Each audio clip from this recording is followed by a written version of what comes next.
This is Pet Life Radio. Let's talk pets.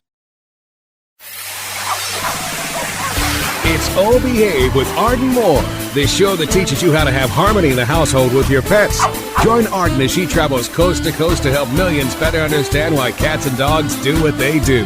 Get the latest scoop on famous faces, their perfectly pampered pets, and who's walking who in Rin Tin Tinseltown. From famous pet experts and best-selling authors to television and movie stars, you'll get the latest buzz from wagging tongues and tails. Garner great pet tips and have a doggone fur-flying fun time. So get ready for the pause and applause as we unleash your Oh Behave host, America's pet edutainer, Arden Moore. Welcome to the Oh Behave show on Pet Life Radio. I'm your host, Arden Moore. Do you have a fearful Fido, a canine scaredy cat? Are you confused by what you should do and not do to instill some confidence in your petrified pooch? Help is here. Our special guest today is the 2016 National Dog Trainer of the Year, and she has been helping bringing out the best in dogs and their people for more than 3 decades. Join me in giving pause and applause to a dog's best friend, Laura Christiansen. Welcome to the show, Laura. Thank you very much. It's wonderful to be here with you. All right. Hey, folks, I know Laura very well. Years ago, when I adopted a frightened husky golden retriever mix named Chipper from a local shelter in California, one of the first things I did was enroll her in a basic obedience class taught by, yep, you guessed it, Laura. Laura runs the canine learning centers in the San Diego area. Now, let's speed forward to today. Laura also directs a therapy dog program called Caring Paws. And yep, I got my new dog, Kona, certified by Laura to be a therapy dog. So I guess, Laura, I'm going to give you a double dose of thanks. Well, a double, you're welcome. Hey, listeners, what do you think you can do to tone down the fear factor in your dog? We've got the person with the answers. And Laura will share some insights and solutions right after we take this quick commercial break. So you know the drill. Sit and stay. We'll be right back. Time for a pause. 4 furry ones, actually. Sit and stay. Oh Behave will be right back.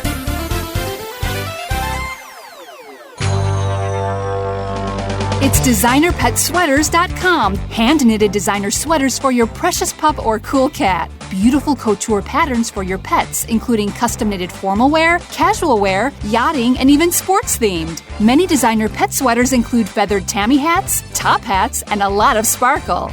Each sweater includes leg loops, front paw sleeves, and leash opening. Visit designerpetsweaters.com to order your 4-legged fashions today. Large or small, we fit them all. designerpetsweaters.com.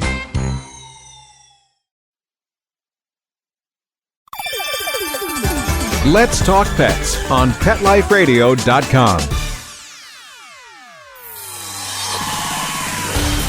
Oh Behave is back with more tail-wagging ways to achieve harmony in the household with your pets. Now back to your fetching host, America's pet edutainer, Arden Moore. Welcome back to the Oh Behave show on Pet Life Radio. I'm your host, Arden Moore. Our special guest today is Laura Christiansen. Now, just like us, dogs exhibit many different emotions. There's that pure bliss, curiosity, confidence, but there's an emotional state that can affect some dogs, and that's fear. Unchecked fear can escalate into phobias and destructive behavior. So that's why we have help here, listeners. In your 30-plus years as a professional dog trainer, you've probably seen a lot of fearful dogs, right, Laura? I have, yes.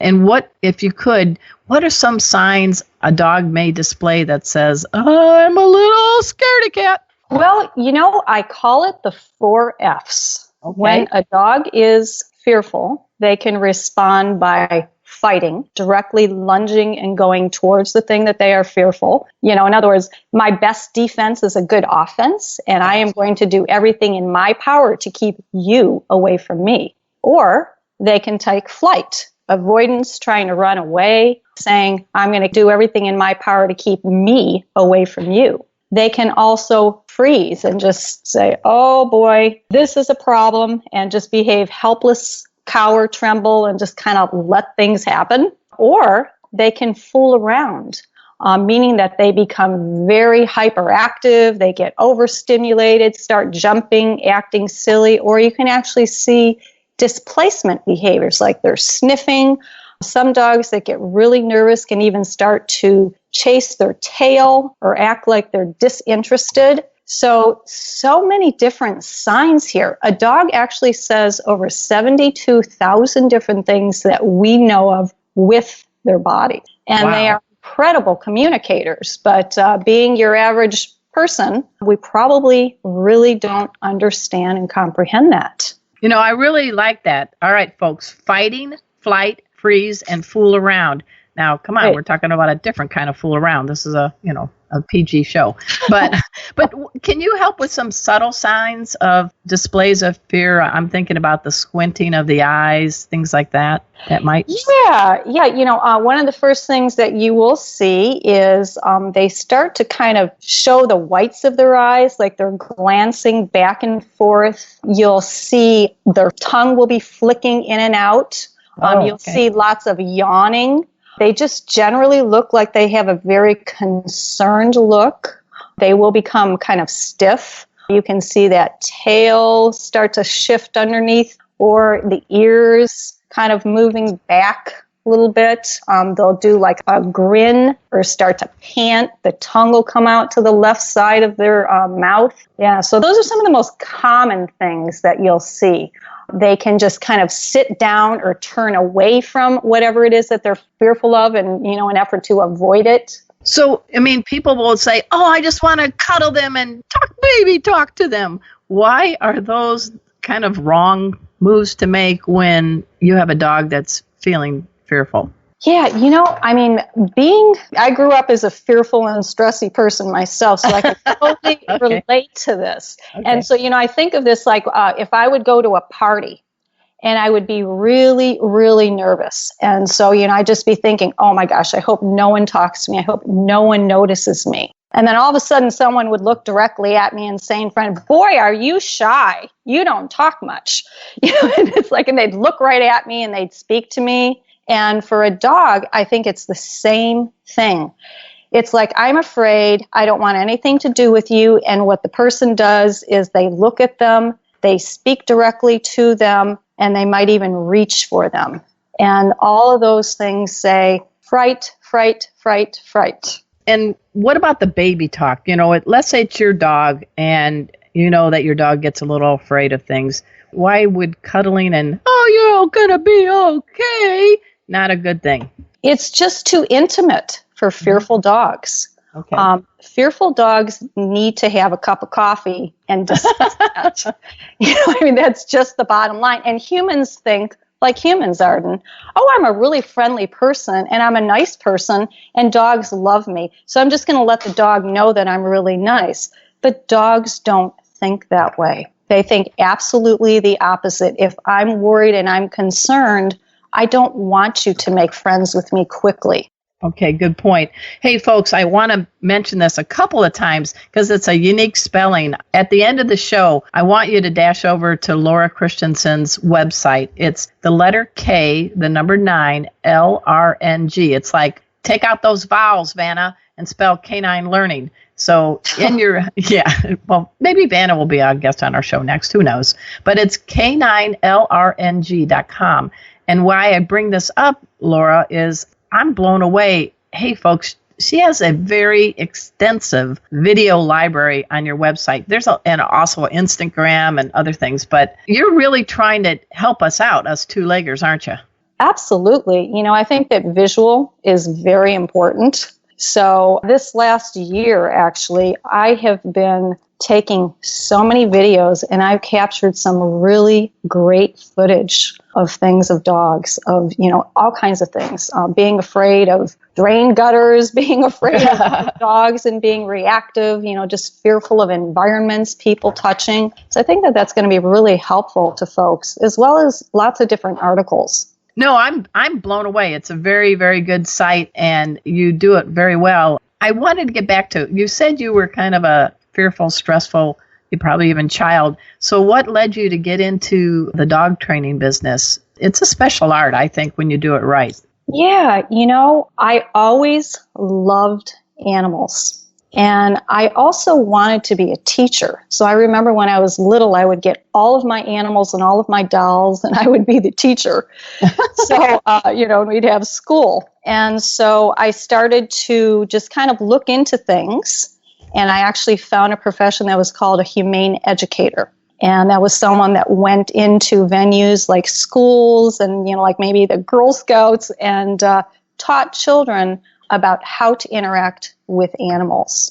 So I actually started to pursue that. And in the meantime, a neighbor of mine was taking her dogs to this training academy. She had Irish setters, and they had an apprentice program for trainers. Oh, nice. And, so I got involved with that, and I ended up apprenticing for over 5 years under this incredible behaviorist. And they had a program, and you were tested. And then I started teaching and doing some behavioral counseling under his supervision.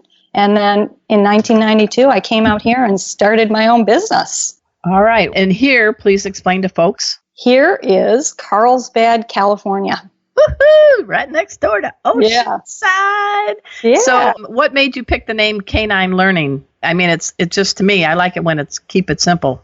That's a good question. It just seemed to flow and fit. And, that's really what it's about. Canines learning to be good dogs. Although, honestly, it's mostly people training. Yeah, I agree. Like you said, just without doing a single woof, dogs are doing 72,000 different ways of saying hello, goodbye, and others just with their body postures.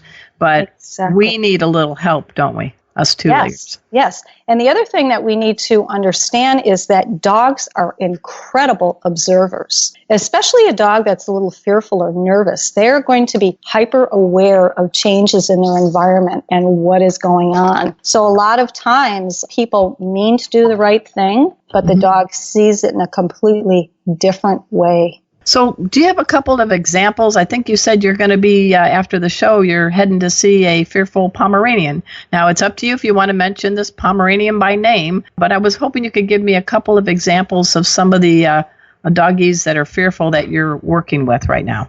Yeah, the Pomeranian is progressing, but I think I'm going to tell you about my dog, Mick. Okay. I had the blessing to have a dog, Mick, that I acquired at 8.5 weeks, and he was a very fearful and nervous dog, and he passed away at 5.5 years. Oh my gosh. He taught me more in that 5.5 years than I ever learned in a lifetime. And, as I said, this is mostly people training. Okay. And what I see with owners, when I work with owners of fearful dogs, there seems to be just a really common theme. And number one, it's that the owner feels very badly for the dog. They think the dog has been abused, which, may have been the case, but maybe not. The owner is very protective of the dog, and the owner generally is a commonly stressy and anxious person themselves. Okay. And then they also tend to move really quickly and overwhelm the dog. And this isn't what the dog needs. An anxious owner who overprotects and does all these things I mentioned, they're going to be keeping the dog in a fearful state. So this is mostly about educating the owner. How can they best help? Dogs will gravitate toward calmness and confidence. So the person needs to learn how they can be a leader to their dog, be really calm, and be aware. Really know the dog, who the dog is, understand the body language, understanding what are the triggers and the behaviors and what are the limits. And then this is the key to acceptance. And when I say that, I mean unconditional love, a consent of what is offered. You have to love the dog that you have. You have to understand that they may not be a therapy dog or a dog you can take to a dog park or a dog that's good around children. So just kind of having that mindset and understanding that you are in charge of making this dog more confident is super helpful. So let's go back to the case of Mick, and I bet I know the breed, but go ahead and tell me the breed and what happened with Mick and you. Belgian Tervuren. Say that again because it sounds so good. Belgian Tervuren. I want some Belgian waffles right now, but what about Mick? So Mick was a fearful dog. Now, he was the fight, my best defense is a good offense. So it appeared that he would be very confident. When you started to peel the layers of the onion away, you actually saw that there was insecurity there. So what I had to do with Mick was figure out what his currency was. He loved food, and he also loved my praise and approval. So when I started to train him, he didn't like people very well. We would actually walk down the boardwalk at a distance. And every time that someone was approaching, I'd say, "Oh, look, Mick, there's a person." And he'd look at him, and then he'd look back at me, and I'd tell him, "What a good boy." And I would praise him and give him chicken. And we would keep doing that. So he very quickly developed this association. Oh, every time someone's moving forward towards me, and they're at a safe distance, if I look at him and look back at my mom, she's happy. So he started to become more curious of people, sniffing and investigating them. And then I got him to the point where I would stop a person. You know, we started out with women. And I would say, "I'm training my dog. Would you mind just bringing your hand down?" And he would go to sniff, and I'd say, "Don't put your hand over his head, but give him a quick pat on the neck." Okay. And they would do that, and then I would say, "Thank you very much." And then I would say to Mick, "Oh, did they touch you? Oh, that's great. What a good boy. I'm so happy." And chicken, chicken, chicken. So we developed this motto called "No friend, no food." So if he did well, he would get my praise, approval, and he'd get his chicken. And the next time, if they went to him and he moved away, I'd say to the owner, "Thank you." And then I'd say, "Too bad." And I'd shut my bait pouch, ignore him, and walk away. And he would look at me, and he was devastated. Like, "Mommy, I'm sorry. I'm not supposed to let this person touch me." And it was so comical, Arden, because the next time we would do that, they'd be touching him, and he'd be looking at me saying, "Get those hot dogs ready. They're touching me." So you had me at chicken. I'm sorry. I would do it. I'd let anybody pat the back of my neck if I was with you. Right. Hey, folks, we're talking with Laura Christiansen. She is a professional dog trainer, not just a professional. She's the 2016 National Dog Trainer of the Year. We're going to find out a little bit more about that. And she operates the Canine Learning Centers. It's based in San Diego County. Mostly, I would say your home is in Carlsbad, so that's the northern county. And we're going to find out more about the fear factor and about Laura after we take this quick commercial break. So sit and stay. We'll be right back. Time for a walk on the red carpet, of course. All Behave will be back in a flash right after these messages. Let's connect socially. Join the Pet Life Radio community to get the latest pet news, updates, and reviews. Connect with our show hosts and pet lovers socially on our Facebook and Twitter pages. You're just one click away. Find us at PetLifeRadio.com. We wear fur, and we're damn proud of it. What? And our four legs. And our tail. And we go to the bathroom outside. Well, we may not be too proud of that.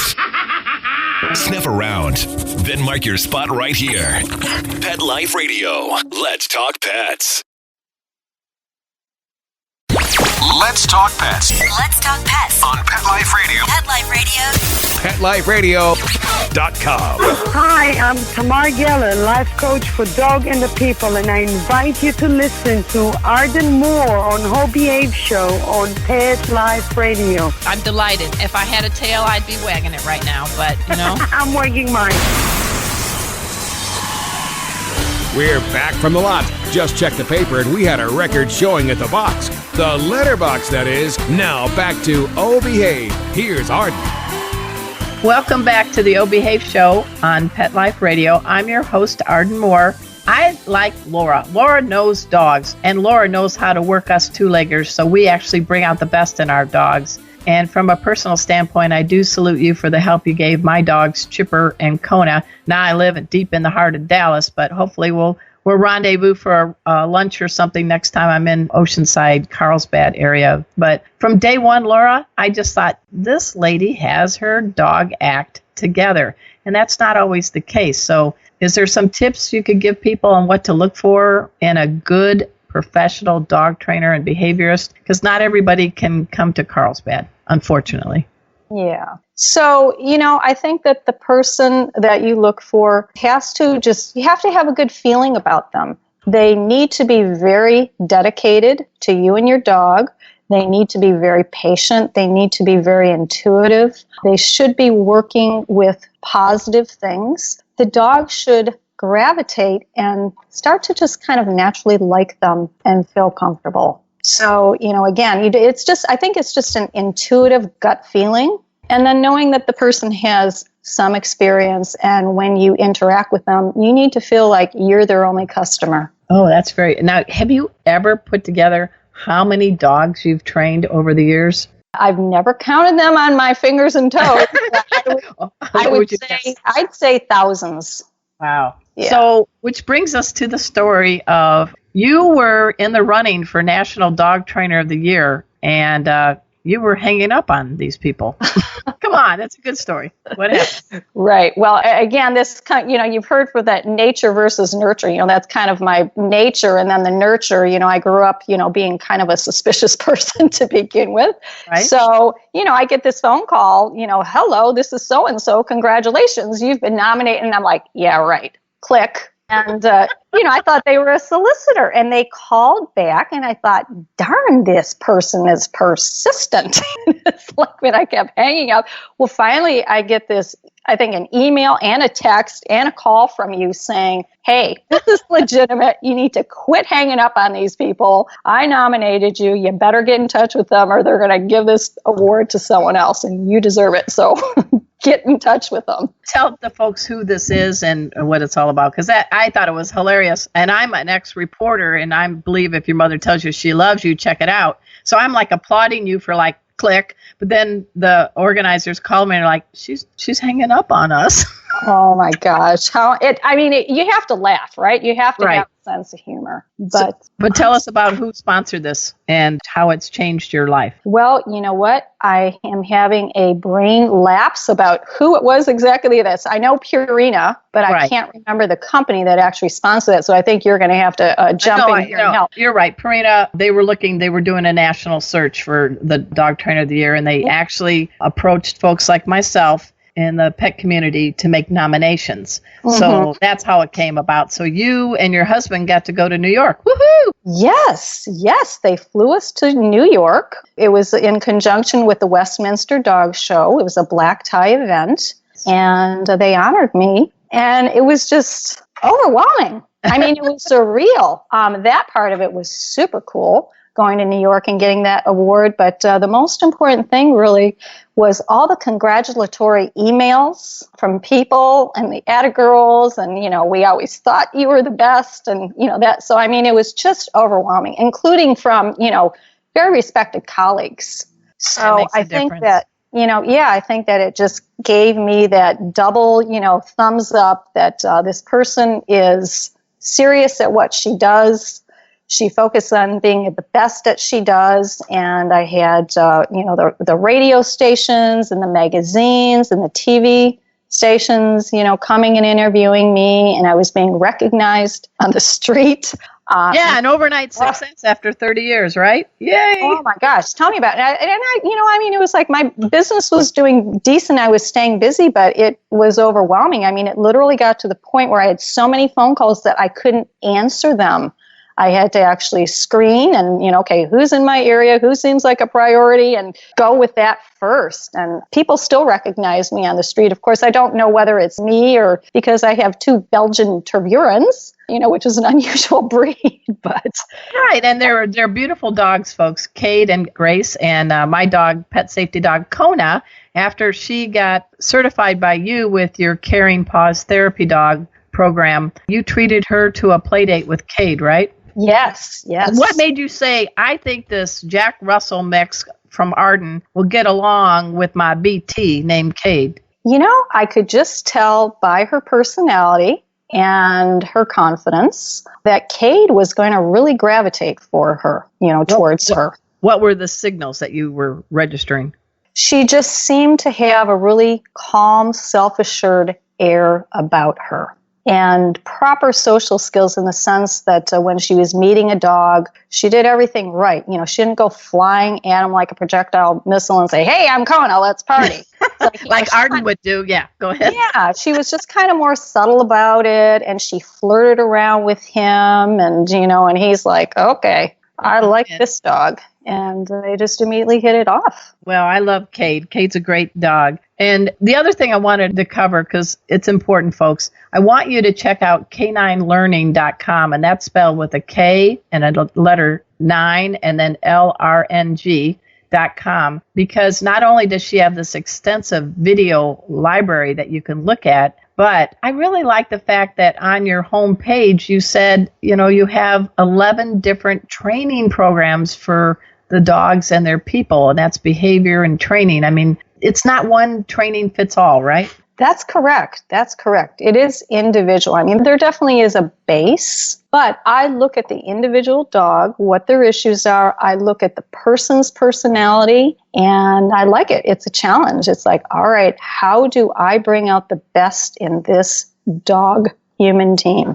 And when you are dealing with dogs that have some issues, let's say, they have a fear of sounds like fireworks or loud noises, it's not going to be an overnight solution, is it? So how do you prime the dog parent to let them know, hey, we're going to work on this together, but it might take a little time? Yeah, definitely. Just letting them know, explaining about, what the fear is. Unfortunately, you can't just explain to a dog and say, oh, it's just fireworks and you don't need to be concerned about this. So I just really educate them on where fear comes from, what it is, what they can expect, and just teaching them that they need to go very, very slowly with this. And it's going to be a process over time. With some dogs that are so fearful, they may never become 100% unfearful. Do you have another fearful dog example you can share?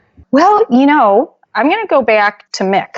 Okay. So one of the things that we did with Mick was I did a lot of behavioral enrichment, introduced him to some new and fun different things. And one of the things that we did was scenting work. And that's where a dog has to identify a scent. Oh, yeah. And so we were in this class, and they did this thing where they put the hides, they call them, in this narrow room where they wash the dogs. And they had the entire class of 12 people come in to this room, and they were going to observe the dogs that came in. Now, Mick didn't like small spaces, and he didn't like people, but he loved scenting. And I just thought, oh my goodness, this is going to be a problem. But when they opened that door and he looked in there, I just took a deep breath and I said, Mick, search. And he said, okie dokie.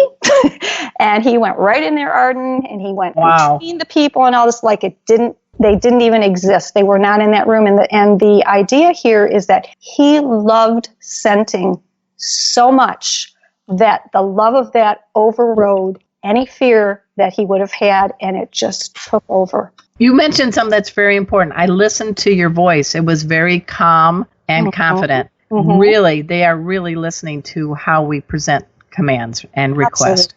Absolutely. They gravitate towards calmness and confidence. And there's so many tools that an owner has, whether it's even how to pet their dog properly. The right timing can make a huge, huge difference with fearful dogs, with any dog, really. Well, you have on your video library on your website, there is an example of how to approach a dog and to pet them. And so give us a couple of tips, because you mentioned earlier, people want to rush up because I'm a dog lover. That dog's going to love me. But where are some spots on the body to pet and when to pet, and what are you looking for? Okay, so if you do have a fearful dog, you need to have that dog's back.